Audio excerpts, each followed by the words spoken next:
손가락이 일하지 않은 지 오래였다. 아침에 눈을 떠도 일어날 이유가 뚜렷하지 않았다. 이메일 알림도 팀 미팅도 마감도 사라진 지 몇 달째.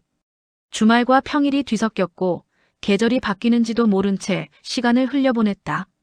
한 주의 시작이 달력에서 사라졌다. IT 업계에 다니던 현정은 반년 전 회사 구조조정 대상이 되었다. 프로젝트를 성공으로 이끌며 동료들과 밤새워 일했던 기억이 아득해졌다. 하지만 그 모든 성과와 경력은 무색했다. 결국 그것도 단지 순서였고 차례였을 뿐이었다. 그렇게 부서장과의 면담과 이메일 한 통으로 25년 동안 달려온 시간은 멈춰버렸다. 처음에는 무언가라도 해야 했다. 이직 정보를 찾아보고 이력서를 고치고 새로운 기술 강의를 듣기도 했다. 하지만 어느 순간부터는 시들해졌다. 무기력은 천천히 스며들었다. 노트북을 켜면 OTT 서비스를 무심히 플레이하게 되었고 마감 없는 하루에선 어떤 열정도 자라지 않았다. 인터넷 쇼핑몰을 맴돌고 배송된 물건을 다시 반품하는 일조차 하루를 견디는 방식이 되었다. 커피는 늘 따뜻한 라테였고 자리는 늘 창가 구석이었다. 현정은 출근하듯 집 앞 카페로 나갔다. 노트북을 열지만 브라우저 창만 덧없이 열었다 닫았다. 그런 현정의 시야에 들어온 건 매일 아침 같은 시간에 카페에 오는 은발의 여성이었다. 은발이 햇빛에 은은히 빛났다. 단정한 옷차림에서 살아온 세월이 느껴졌다. 작은 노트북 가방을 들고 와 신문을 읽고는 타자 소리를 조용히 내며 글을 쓰는 사람. 얼굴에 주름은 있었지만 자세는 고닫고 무언가에 집중하는 눈빛은 묘하게 인상적이었다. 어느 날 옆자리에 앉아있던 그녀가 현정에게 다가왔다. 저기, 제 노트북 좀 잠깐 봐주시겠어요? 화장실에 다녀오려고요. 노트북 화면을 우연히 본 현정은 프롤로그라는 단어가 눈으로 스쳤다. 그날 이후 두 사람은 눈인사를 주고받기 시작했고 몇 번의 인사 끝에 자연스럽게 말을 트게 되었다. 은발 여성의 이름은 영숙이었다. 퇴직 후 자서전을 쓰고 있다고 했다. 살면서 한 번은 나에 대해 정리하고 싶더라고요. 그 말에 현정은 이상하게 마음이 저릿해졌다.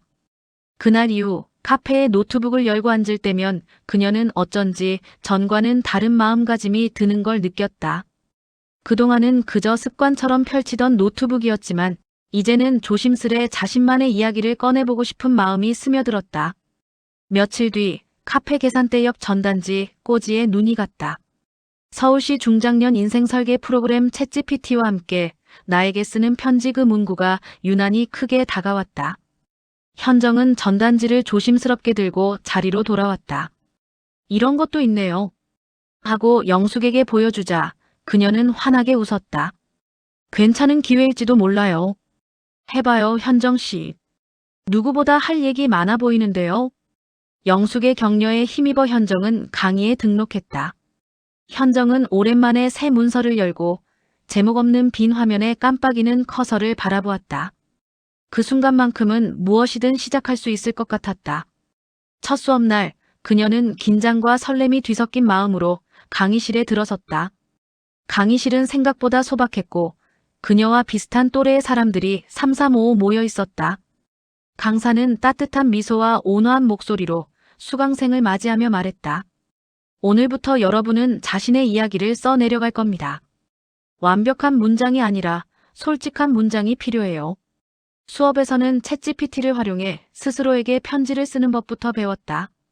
과거의 기억을 떠올리고 감정을 글로 표현하는 과정을 통해 현정은 점점 자신을 마주했다. 현정은 떨리는 손으로 키보드를 눌렀다. 강사의 안내에 따라 과거의 나에게 보내는 편지라는 주제를 쓰기 시작했다. 처음엔 무엇을 써야 할지 막막했지만 막상 몇 문장을 쓰고 나자 억눌렸던 슬픔과 분노가 한꺼번에 터져나왔다. 어느 날의 새벽 야근, 칭찬 한마디 없이 끝난 프로젝트, 새로운 메일의 알람을 누르자 뜬 해고 통지서. 그 기억이 문장으로 흘러나왔다. 수업은 매주 이어졌고 현정은 점점 더 글쓰기에 몰입했다.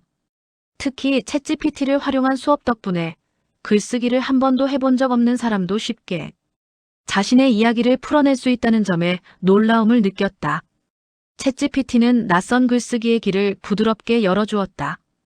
혼자라면 막막했을 감정과 기억을 물어봐주고 다듬어주며 마치 다정한 조력자처럼 다가왔다. 글쓰기를 처음 배우는 모든 이에게 챗GPT는 두려움을 덜어주는 첫걸음이었다. 수업이 끝나고 난 뒤에도 카페에 들러 노트북을 켰다. 오늘은 어떤 이야기를 쓸까? 어떤 감정을 담을까? 글을 쓰는 시간만큼은 세상과의 끈이 끊어지지 않는 연결고리를 느꼈다. 수강생과의 교류도 큰 힘이 되었다. 누구도 경쟁하지 않았고 서로의 이야기에 귀 기울였다.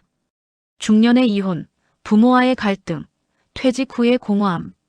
각자의 이야기가 슬며시 자신을 비추는 거울처럼 느껴졌다. 현정은 깨달았다. 글을 쓴다는 건 누군가에게 이해받고 싶은 마음의 신호라는 것을. 현정은 자신도 몰랐던 내면의 감정과 생각을 글로 풀어냈다. 현정에게는 삶의 의미를 되찾는 과정이었다.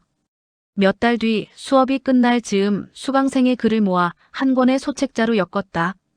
현정은 자신의 글이 인쇄된 책을 받아들고 한참을 바라보았다. 그 안에는 수강생의 다양한 사연, 중년의 사랑, 다시 찾아온 희망, 잊고 지냈던 꿈, 멈춰있던 자아가 녹아 있었다. 책을 들고 카페에 나온 현정은 창가에 앉아 따뜻한 라테를 한 모금 마셨다. 그 따스함이 마음속까지 스며드는 듯했다. 그녀의 눈에 영숙이 들어왔다. 두 사람은 서로를 바라보며 미소 지었다. 글쓰기 생각보다 어렵네요. 현정이 웃으며 말했다. 처음은 언제나 그래요. 하지만 한 줄 한 줄 마음을 담아 쓰다 보면 길이 보일 거예요. 영숙이 다정하게 격려했다. 그날 이후 현정은 익숙한 자리에 앉아 새 문서를 열었다. 작은 글씨들이 모여 하나의 이야기가 되었고 그 이야기 속에서 현정은 자신을 다시 발견했다. 새로운 계절이 조심스레 찾아오듯 현정의 삶에도 희망이 스며들었다. 과거의 상처가 아물고 앞으로 펼쳐질 시간이 기대되었다. 그리고 그녀는 알았다. 삶은 언제든 새롭게 시작할 수 있다는 것을.